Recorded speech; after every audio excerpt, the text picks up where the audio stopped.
Muslims believe that Jesus was a very good prophet, and a typical devout Muslim has far more respect for Jesus than a typical American, because a devout Muslim believes that Jesus was born of a virgin, lived a sinless life, and because he was such a good prophet, God would never allow him to die on a cross, so he took him to heaven.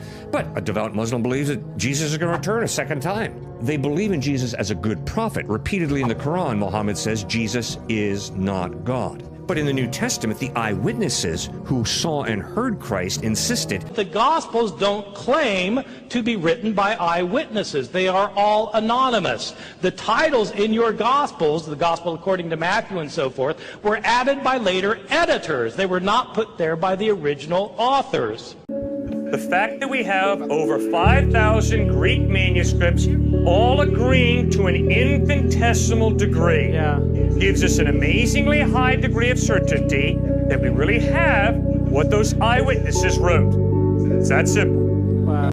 Before I began my serious scholarship on the New Testament, before I began to read it in Greek, and before I saw what serious scholars of the world had to say about it, I was absolutely convinced that the Gospels not only contained eyewitness tradition, but that they were written by two eyewitnesses, Matthew and John, and by two people who were close companions to people who were eyewitnesses, Mark and Luke.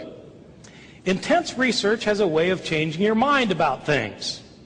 But I don't want you to think that this is a reason for you not to use your brain.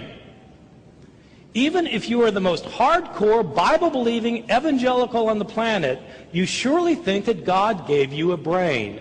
Use your brain. God gave you a brain to think with.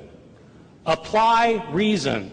That's why God made you a human being instead of a slug. Don't be afraid of using your intelligence to find out the truth. The truth may not be what you were taught, but if it's true, you should believe it. In the entire first Christian century, Jesus is not mentioned by a single Greek or Roman historian, religion scholar, politician, philosopher, or poet. His name never occurs in a single inscription, and it is never found in a single piece of private correspondence. Zero, zip references